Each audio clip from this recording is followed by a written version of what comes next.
Responders today, along with community members, working together to begin the lengthy cleanup process. Nicole Christine joining us live from outside Sullivan High School, where people are actually gathered inside the gym for a prayer circle. Nicole. Dana Sullivan's Fellowship of Christian Athletes huddle organized this prayer circle. It was an opportunity for people to lean on each other and their faith in this difficult time. It's just another example of Sullivan picking up its literal pieces and this community working together to recover. Among the sounds of recovery and the sights of wreckage. That little box right there is what's kept us safe. Are stories of survival. Within moments, it was here and it was on us, and I was able to save 7 of us.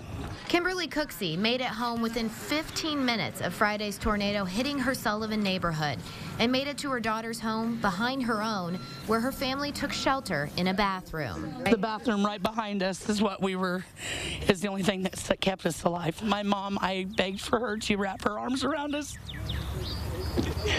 And I felt her, so that's what saved us. Now, Kimberly and her family are scouring through the debris, trying to piece together what their future looks like.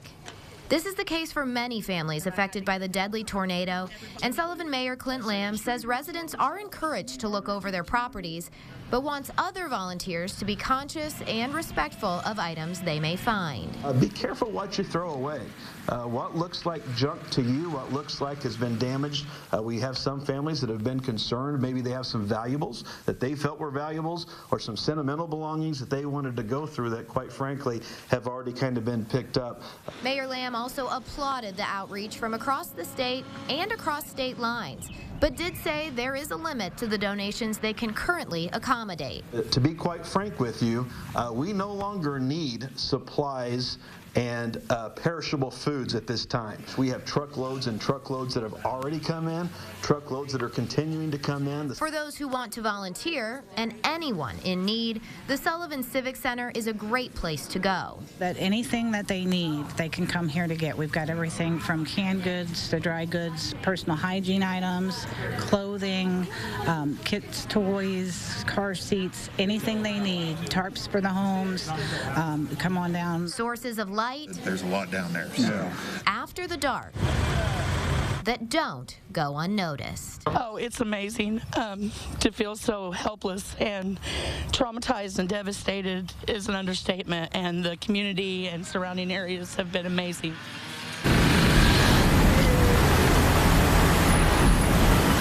And Mayor Clint Lamb did say there will be another curfew that will go into effect at 7 p.m., so just in a little while. Now, that won't be for the whole city of Sullivan. It will just be for the impacted area of that tornado, and that is South Section Street, south of the railroad tracks, then east to Sinclair Street, and then as south as Missouri Street. So that's the area that you need to be aware of that we are asked to stay out of until 7 a.m. tomorrow. Dana, I will send it back to you. All right, thanks so much, Nicole.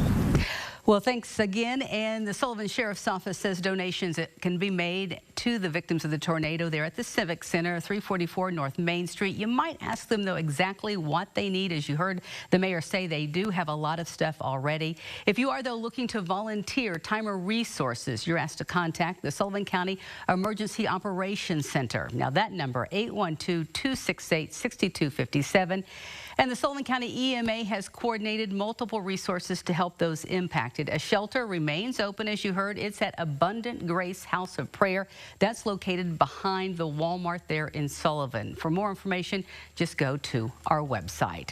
Well, we also want to let you know that both Southwest Sullivan schools as well as Rural Community Academy are on 2-hour delays tomorrow. Also, bus routes will be limited in some areas affected by storm damage. And in Illinois, Palestine Grade School will be closed tomorrow. Again, for the very latest on all of that and the latest updates, go to our website, mywabashvalley.com.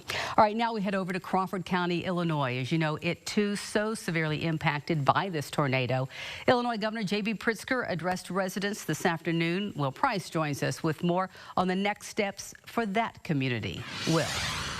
Yeah, Dana, Governor Pritzker was joined by a host of both local and other Illinois officials to discuss what's being done on both the state and federal levels to assist those in need. Pritzker says remaining power outages are now somewhat limited and they're working to restore full service by tomorrow. He says most homes should have power in the area by tonight. However, there are still boil orders in effect for residents in Robinson due to damage at a nearby water facility. Those boil orders will be in effect until at least tomorrow. And as the community shifts into recovery efforts, Pritzker says he has spoken to the federal EMA director to ensure resources will be available throughout Crawford County in the coming weeks. He closed his remarks today asking for all those around Illinois to show their support. I would like to ask every Illinoisan in every corner of this state to take a moment today to offer a prayer for the Robinson community, for the people of Crawford County, as well as for all Americans who have suffered at the hands of this weekend's storms. Now, I had the chance today to talk to a local church that has received an incredible amount of donations over the past 24 hours, and we'll have more on that tonight at 11. Dana? All right, thanks so much, Will. And we are hearing more from those power companies. The severe storm affected thousands of LA customers. Duke Energy says that they've restored power to more than 61,000 customers so far. Duke says power is expected to be restored to its customers in Terre Haute, Clinton, and Vincennes by midnight tonight. And then power is expected to be restored to customers in Sullivan and Martinsville by 6 p.m. on Monday. And Wind Energy says crews made significant progress in restoring power to members overnight. But the company adds, due to the extent of all that damage, some customers in areas affected by the storm may still be without power tonight and into Monday. And the investigation continues after 2 people were found dead when the same severe weather system that we had hit here caused deaths at a campground Friday in Owen County. The severe storm hit McCormick's Creek State Park in Spencer. That's about 41 miles from Terre Haute. Once the storm had passed, first responders found the bodies of 53-year-old Brett Kincaid and 47-year-old Wendy Kincaid, both of Rossville, Indiana. That's near West Lafayette. Multiple camping trailers also damaged. And stay with us. We will be back.